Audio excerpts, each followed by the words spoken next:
Good day, everyone. I am Miss Catherine Vidano from Bachelor of Secondary Education, major in English, 4th year, Block B. And today, I'm going to discuss about the order of organization. So, let's start.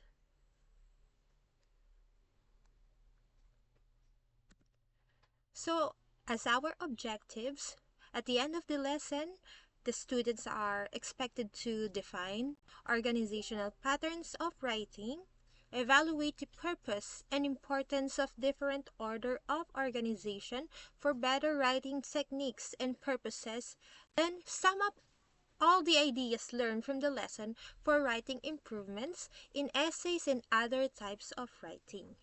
So, what is order of organization? So, specifically, it is writing refers to the arrangement of information in a sentence, paragraph, and essays. The writers may arrange the information or idea in various ways like spatially, chronologically, and many more. It can also be identified by what transitions or signal words the author or writer uses.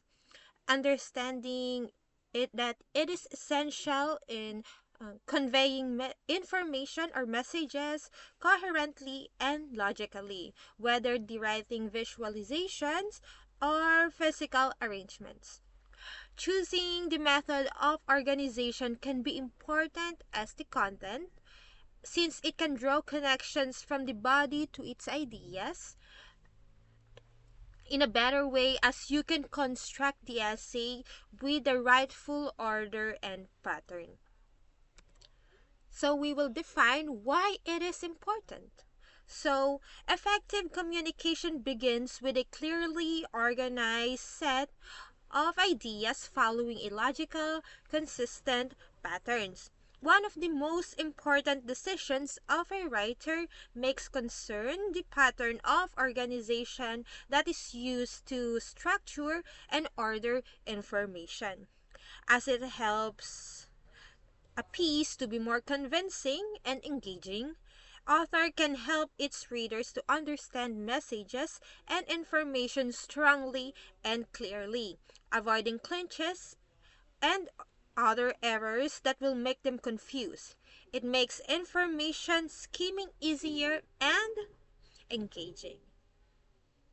So we have here 5 ways on how to organize an actual writing. List, formats, chronological patterns, sequential patterns, order of importance, and topical pattern, which addresses one subtopic of a larger subject at a time, are among the most popular ways to organize a piece of writing. Other patterns include comparison and contrast, advantage, disadvantage, cause and effect, and problem solution. On this lesson, 4 or 5 order of organization will be given as chronological, spatial, importance, comparison and contrast, and then the cause and effect. So we're going to have the first one, which is the chronological order. So it ensures a linear journey through time, mapping out each step or event as it unfolds.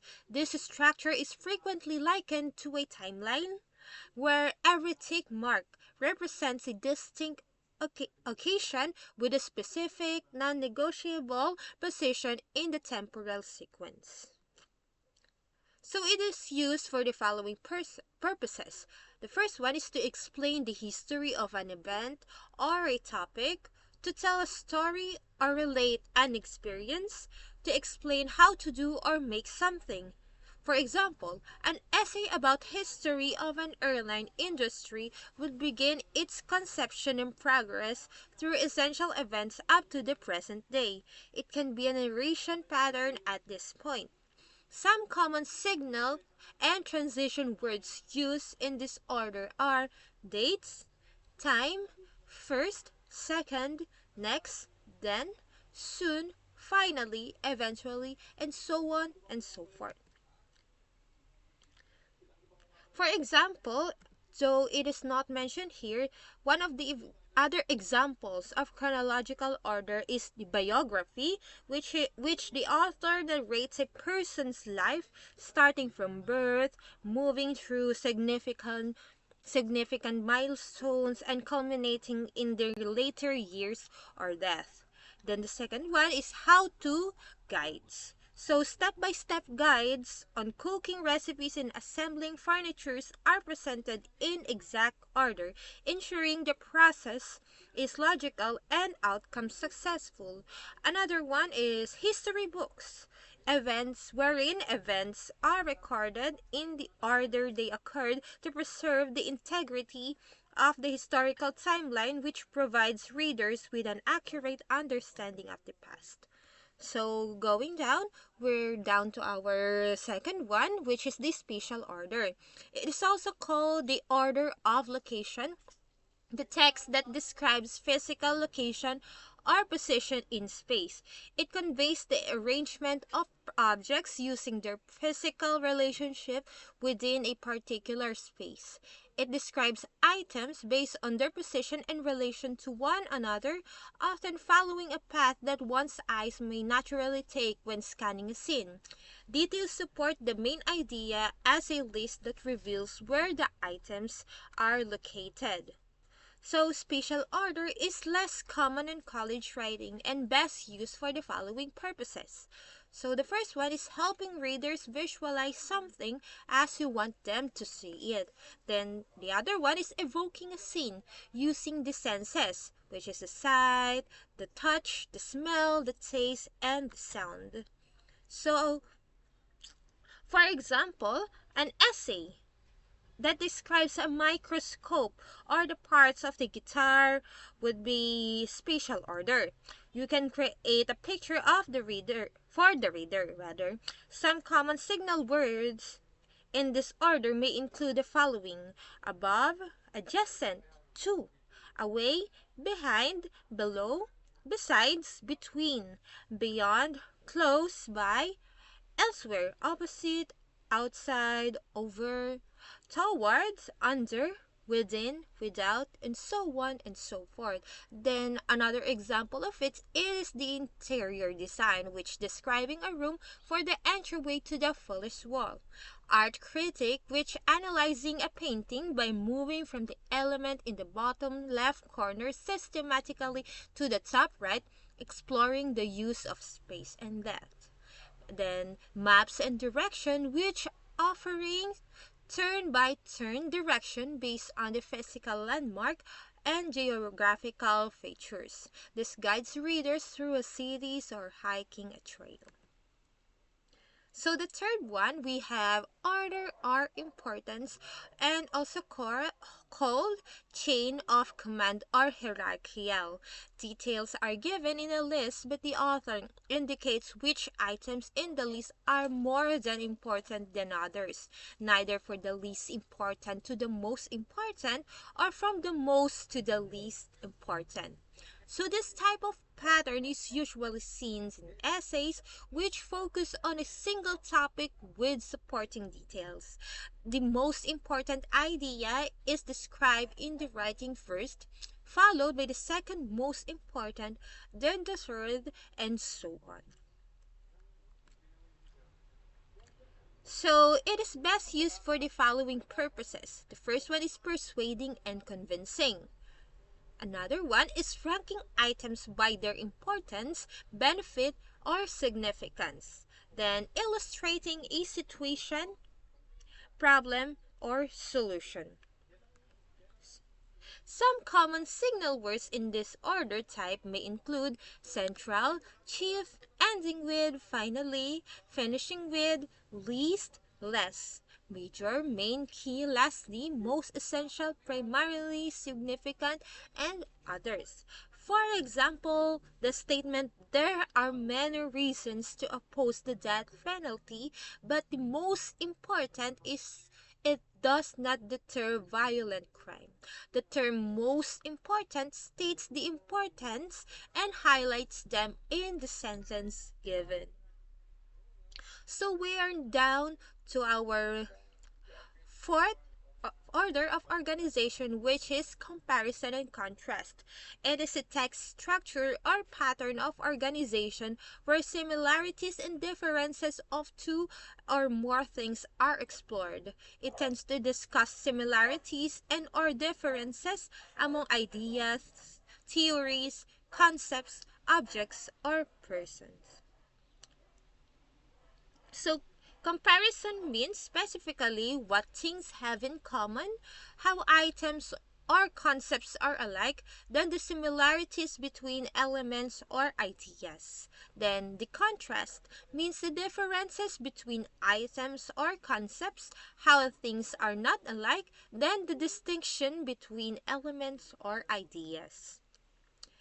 In its most basic form, a compare and contrast essay could look like an introduction that provides background context and a thesis stating what you're comparing and why.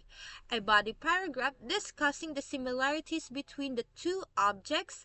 A body paragraph discussing the differences between the two subjects. Then the conclusion that restates the thesis and looks at the further potential questions for considerations. So we have here the tips for writing a comparison and contrast essay. So the first one is address both similarities and differences. Make sure you have a clear thesis statement. Use clear transitions and structure your paper. So we are now down to our last order of organization, the cause and effect. This pattern is used to show the different causes and effects of various conditions. Paragraphs structured as cause and effect explain reasons why something happened or the effects of something. So causes, some keywords or transition words may include because of, for, since, stems, from, one cause is, one reason is, leads to, causes, creates, yields, produce, due to, breeds for this reason, so on and so forth. Then for the effects, we have consequently, results in, one result is, therefore, thus, as a result, hence, and so on and so forth. So the basic structure of cause and effect essay, which include first one is the introduction, which describes the effect or situation on your essay will explore. Include a thesis statement that illustrates your thoughts on the main cause or effect of the event or situations. Then, the body paragraph for the causes. This starts with what you feel is the main cause of the event, providing evidence to back up your argument. Follow up that description of secondary causes. So, the paragraphs again, which is the effect, which discuss the main effects that came out from the causes that you illustrated in the previous paragraphs. Then provide evidence to back up your argument. Subsequent paragraphs can be discussed other effects worth noting. Then we are down to the last part or the last part of this structure, which is the conclusion, which reiterate your thesis statement. Then consider further questions that could be explored within your cause and effect analysis, including other effects or other potential causes. So we have here tips for writing cause and effect essays. So just remember to keep asking yourself why and what happened. Then consider the main causes or the effects of any topic. So this is the list of reference. That's all for my report, and I hope you can learn something from what I've discussed. Again, this is Catherine Vedano from BESED English 4B. Thank you and have a nice day.